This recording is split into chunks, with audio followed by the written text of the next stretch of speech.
guys, finally got around to doing version 3 of this Nibbi throttle. I ended up getting rid of the black box. I wasn't happy with that even. I found a way to do it that works. I dremeled out the corner of the throttle body, put a hull in there, and epoxied it on the outside. The actual throttle itself, where the cable would run through, I marked it with a pen where the magnet would start and stop. You got to make sure you have it on there when you glue it in. Make sure it's the right way. You're going to need one of these testers to build it, and you want to make sure when you turn the tester on that it comes up green.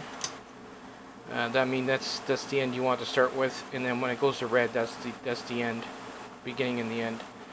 But if you put it in this way, there's a stop that you can adjust it.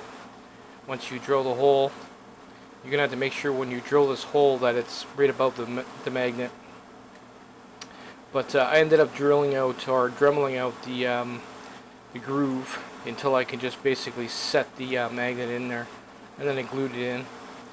I found, instead of using a spring, I found actually an elastic band works pretty good.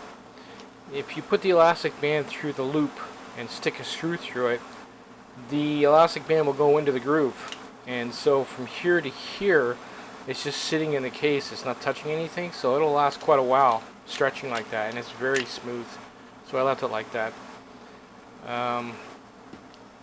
If you decide to build one of these yourself, the easier way to do it would be to drill a hole.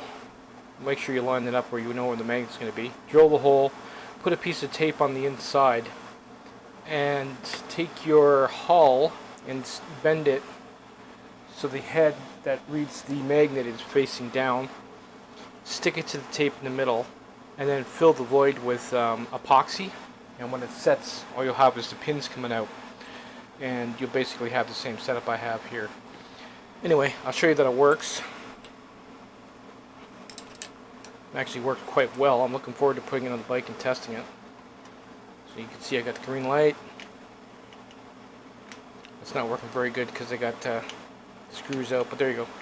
It's nice and smooth. Still got to be adjusted on the high side. You can see how it goes out there because I'm going past the magnet. But I can put another set screw in. But it is working. So that just pretty much eliminates anything that is plastic except for the plastic band. But down the road I will find a springs for that. I'm actually was working on, as you can see I had a hole tap there. I'm going to set one of these springs in between the throttle body and the casing. And that's to make a nice return spring.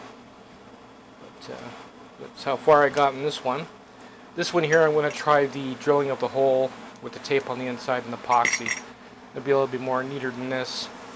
This one's been scratched up in a previous crash, so I figured, what the hell, I'll just drill a hole and do some tests on it. This one here is a little bit cleaner. But I figured I'd share that. Like I said, once you put the screws in and everything else, it's smoother. Yeah. And one thing I did notice is the throttle response. Like in most throttles, you have to turn it quite a bit. This has got a very short throw, which it's gonna be perfect. I'm gonna love it. You just basically touch it, and it's ready to go. Later, guys. How's this for smooth? Once you put it on the bars, and it's holding the inside lined up with the housing. Listen to this. It's got a nice snap to it. It's super smooth. Later, guys.